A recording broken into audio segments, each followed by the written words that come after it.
ਜਿਹੜੀ ਤੁਹਾਡੀ ਹੜਤਾਲ ਚੱਲ ਰਹੀ ਮੌਕੇ ਤੇ ਇਹਦੇ ਨਾਲ ਆਮ ਜਨ ਪਰੇਸ਼ਾਨ ਆ, ਲੋਕ ਪਰੇਸ਼ਾਨ ਆ, ਅਧਿਕਾਰੀ ਤਾਂ ਸਾਰੇ ਆਪੋ ਆਪਣੇ ਘਰਾਂ 'ਚ ਏਸੀਆਂ ਦੇ ਵਿੱਚ ਬੈਠੇ ਆ। ਜਿਹੜੇ ਤੁਹਾਨੂੰ ਸਹੂਲਤਾਂ ਦੇਣ ਦੇ ਨਾਂ ਤੇ ਇੱਥੋਂ ਵੋਟਾਂ ਲੈ ਕੇ ਚਲੇ ਗਏ ਆ, ਚਾਹੇ ਉਹ ਵਿਧਾਇਕ ਆ ਚਾਹੇ MP ਆ, ਉਹ ਆਇਆ ਤੁਹਾਡੇ ਕੋਲੇ ਕੋਈ ਉਹਨਾਂ ਦਾ? कोई नहीं आया जी हमारे को। हमारी मांग पूरी होगी।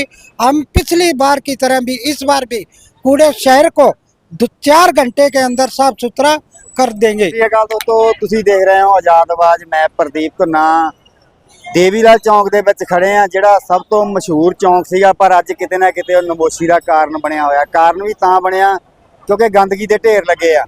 ਤਾਊ ਦੇਵੀਲਾਲ ਦਾ ਵੀ ਰੰਗ ਆ ਜਿਹੜਾ ਉੱਡਿਆ ਹੋਇਆ ਨਜ਼ਰ ਆਉਂਦਾ ਇਹਦੇ ਵਿੱਚ, ਕਿਉਂਕਿ ਕਾਫੀ ਦਿਨਾਂ ਤੋਂ ਗੰਦਗੀ ਆ, ਮੁਸ਼ਕ ਆ, ਸਾਰਾ ਜਿੰਨੀ ਗੰਦਗੀ ਆ ਉਹ ਸਾਰੀ ਦੇਵੀਲਾਲ ਚੌਂਕ ਦੇ ਵਿੱਚ ਆ। ਇੱਥੇ ਕਰਮਚਾਰੀ ਇਕੱਠੇ ਹੋ ਰਹੇ ਆ, ਫਾਇਰ ਬ੍ਰਿਗੇਡ ਦੇ ਜਿਹੜੇ ਪ੍ਰਧਾਨ ਜੀ ਉਹ ਵੀ ਇਕੱਠੇ ਹੋ ਰਹੇ ਆ, ਕਿਉਂਕਿ ਇਹਨਾਂ ਦੀ ਜਿਹੜੀ ਹੜਤਾਲ ਆ ਉਹ ਚੱਲ ਰਹੀ ਆ ਪਿਛਲੇ ਕਾਫੀ ਟਾਈਮ ਤੋਂ। ਗੱਲਬਾਤ ਕਰਾਂਗੇ ਇਹਨਾਂ ਦੇ ਨਾਲ ਵੀ ਇਹਨਾਂ ਦੀਆਂ ਜਿਹੜੀਆਂ ਮੁੱਖ ਮੰਗਾਂ ਕੀ ਕੀ ਆ। ਵੀਰ ਜੀ, ਕੀ ਮੁੱਖ ਮੰਗਾਂ ਤੁਹਾਡੀਆਂ ਜਿਹੜੀਆਂ ਡਿਪਾਰਟਮੈਂਟ?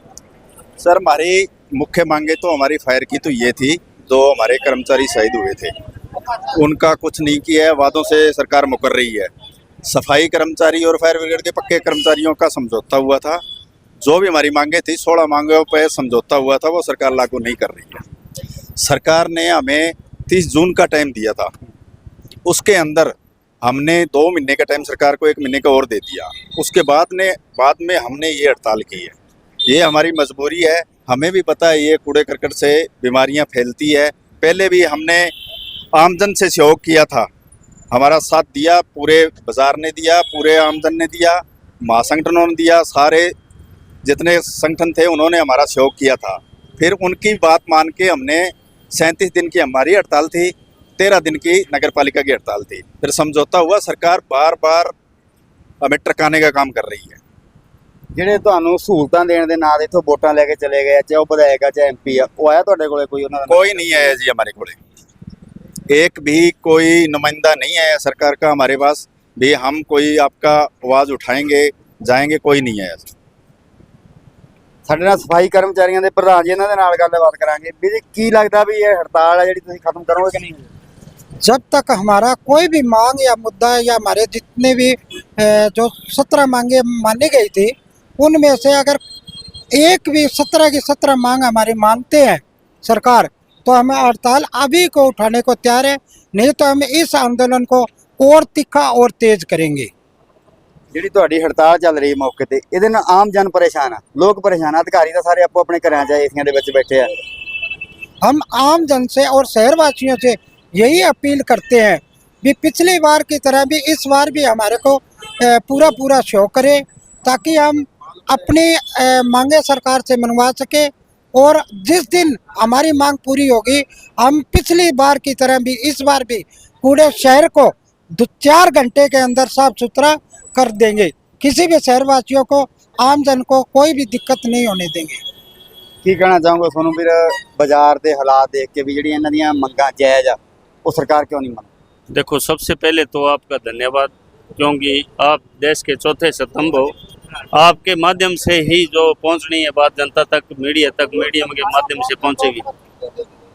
इनकी मांगे हैं जो फायर ब्रिगेड कर्मचारी है मौके के, और देश के चौथे स्तंभ सफाई कर्मचारी है, माननीय प्रधानमंत्री श्री नरेंद्र मोदी जी ने माना है। इनकी जो ये मांगे हैं बिल्कुल जायज़ है। 7,000 रुपये जो 8,000 रुपये 10,000 रुपये देते हैं, इससे क्या गुजारा होगा जी? आज एक तरफ टाइम पे नहीं मिलता, टाइम से नहीं मिलते, इतना टाइम ली है। आज भी मैं कहूँगा भी कम से कम 2 महीने के बाद तनख्वाह आई है जी, आज आई 2 महीने के बाद, ठीक है, वो भी कटौती करके। दूसरी बात, ये गंदगी के ढेर लगे हुए हैं। क्या बीजेपी सरकार है, बीजेपी सरकार कल परसों तिरंगा झंडा भी ले, क्या उन बड़े नेताओं को ये नहीं दिखा भी ये गंदगी के ढेर, इतना अलम, इतनी गंदगी, इतनी बदबू सीधे निकल गए? फर्ज तो उनका बनता है अधिकारियों को चेताने का भी ये गंदगी के ढेर पड़े हैं, भी इनको चेताओ है। पूरा कीड़ा नहीं कटा, परली साइड होके लंघ गया ना, ठीक है। दूसरी बात, ये माननीय चौधरी ताऊ जी देवीलाल जी, आज उनकी प्रतिमा के सामने आज इतना बड़ा गंदगी का ढेर लगा हुआ है।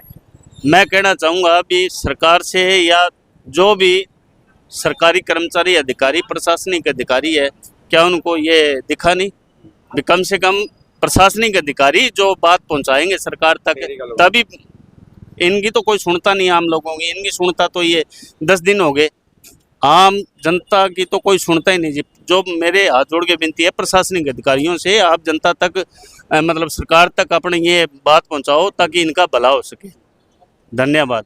ਸਫਾਈ ਕਰਮਚਾਰੀ ਦੀਆਂ ਜਿੰਨੀਆਂ ਵੀ ਮੰਗਾਂ ਉਹਦੇ ਬਾਰੇ ਤੁਹਾਡੇ ਨਾਲ ਜਾਣਕਾਰੀ ਸਾਂਝੀ ਕਰੀ ਹੈ, ਜਿੰਨੀ ਵੀ ਹੋ ਸਕੀ ਹੈ, ਵੀ ਜਿੰਨੀ ਵੀ ਇਹਨਾਂ ਦਾ ਹੱਕ ਬਣਦਾ ਉਸ ਹਿਸਾਬ ਦੇ ਨਾਲ ਸਰਕਾਰ ਇਹਨਾਂ ਨੂੰ ਤਨਖਾਹ ਨਹੀਂ ਦੇ ਰਹੀ, ਇਹਨਾਂ ਦੀਆਂ ਮੰਗਾਂ ਜਿਹੜੀਆਂ ਉਹ ਨਹੀਂ ਮੰਨ ਰਹੀ। ਪਿਛਲੀ ਵਾਰੀ ਵੀ ਇਹ ਕਾਫੀ ਟਾਈਮ ਬੈਠੇ ਰਹੇ ਆ, ਉਸ ਤੋਂ ਬਾਅਦ ਸਰਕਾਰ ਨੇ ਇੱਕ ਇਹਨਾਂ ਨੂੰ ਮਿੱਠੀ ਗੋਲੀ ਦੇ ਕੇ ਇਹਨਾਂ ਦੀ ਜਿਹੜੀ ਹੜਤਾਲ ਆ ਉਹ ਖਤਮ ਕਰਵਾਈ ਸੀ, ਤੇ ਉਹੀ ਮੰਗਾਂ ਨੂੰ ਲੈ ਕੇ ਹੁਣ ਫੇਰ ਜਿੰਨੇ ਵੀ ਕਰਮਚਾਰੀ ਆ ਸਾਰੇ ਦੁਬਾਰਾ ਮੰਗਾਂ ਨੂੰ ਲੈ ਕੇ ਹੜਤਾਲ ਦੇ ਉੱਤੇ ਆ। ਤੇ ਬਾਜ਼ਾਰ ਦੇ ਹਾਲਾਤ ਆ ਜਿਹੜੇ ਇਹੋ ਜਿਹੇ ਹੋ ਰਹੇ ਆ ਵੀ ਅਗਰ ਇਹ ਹੜਤਾਲ ਤੇ ਬੈਠੇ ਰਹਿਣਗੇ ਤਾਂ ਬਿਮਾਰੀ ਪੂਰੇ ਸ਼ਹਿਰ ਦੇ ਵਿੱਚ ਫੈਲੂਗੀ। ਫੇਰ ਆ ਸਰਕਾਰੀ ਹਸਪਤਾਲ ਹੋ ਗਏ ਚਾਹੇ ਸਰਕਾਰੀ ਮੰਤਰੀ ਹੋ ਗਏ, ਜਿੰਨੇ ਪ੍ਰਬੰਧ ਕਰਦੇ ਆ ਉਹਨਾਂ ਦਾ ਇੱਥੇ ਫਾਇਦਾ ਨਹੀਂ ਹੈ ਕੋਈ ਕਰਦਾ। ਅਗਰ ਇਹਨਾਂ ਦੀਆਂ ਮੰਗਾਂ ਟਾਈਮ ਰਹਿੰਦੇ ਸਰਕਾਰ ਮੰਨਦੀ ਆ ਤੇ ਜਿਹੜੀ ਸਫਾਈ ਵਿਵਸਥਾ ਹੈ ਬਾਜ਼ਾਰ ਦੀ ਸਹੀ ਹੋ ਸਕਦੀ ਆ, ਕੋਈ ਵੀ ਬਿਮਾਰੀ ਨਹੀਂ ਫੈਲਦੀ। ਅਗਰ ਤਰੀਕੇ ਦੇ ਨਾਲ ਇਹਨਾਂ ਦੀਆਂ ਮੰਗਾਂ ਮੰਨ ਕੇ ਜਿਹੜੇ ਇਹਨਾਂ ਦਾ ਬਣਦਾ ਯੋਗ ਆ ਪੈਸੇ ਇਹਨਾਂ ਦੇ ਜਿਹੜੇ ਬਣਦੇ ਆ ਤਨਖਾਹ ਬਣਦੀਆਂ, ਜਾਂ ਇਹਨਾਂ ਦੀ ਇੱਕ ਮੰਗ ਆ ਵੀ ਸਾਡੇ ਸਿੱਧੀ ਖਾਤੇ ਦੇ ਵਿੱਚ ਆਵੇ, ਵਿੱਚੋਂ ਜਿਹੜੇ ਅਧਿਕਾਰੀ ਖਾ ਜਾਂਦੇ ਆ ਉਹ ਵੀ ਨਾ ਖਾਣ, ਸਿੱਧੇ ਇਹਨਾਂ ਦੇ ਖਾਤੇ ਦੇ ਵਿੱਚ ਪੈਸੇ ਆਉਣ, ਤਾਂ ਕਰਕੇ ਹੜਤਾਲ ਆ ਜਿਹੜੀ ਖਤਮ ਹੋਊਗੀ। ਤੇ ਜਿਹੜੇ ਲੋਕਲ ਅਧਿਕਾਰੀ ਆ, ਲੀਡਰ ਆ, ਬੀਜੇਪੀ ਦੇ ਆ ਚਾਹੇ ਕਾਂਗਰਸ ਦੇ ਆ, ਕੋਈ ਵੀ ਆ, ਜਿਨ੍ਹਾਂ ਦੀ ਸਰਕਾਰ ਤੱਕ ਪਹੁੰਚ ਆ ਉਹ ਇਹਨਾਂ ਮੰਗਾਂ ਨੂੰ ਲੈ ਕੇ ਜ਼ਰੂਰ ਸਰਕਾਰ ਤੱਕ ਆਪਣੀ ਪਹੁੰਚ ਕਰੇ ਤਾਂ ਕਿ ਬਾਜ਼ਾਰ ਦੇ ਜਿਹੜੇ ਹਾਲਾਤ ਆ ਉਹ ਇਸ ਤੋਂ ਜ਼ਿਆਦਾ ਖਰਾਬ ਨਾ ਹੋਣ। ਦੋਸਤੋ ਵੀਡੀਓ ਤੁਸੀਂ ਆਜ਼ਾਦ ਆਵਾਜ਼ ਤੇ ਦੇਖ ਰਹੇ ਹੋ, ਮੈਂ ਪ੍ਰਦੀਪ ਕੁਮਾਰ।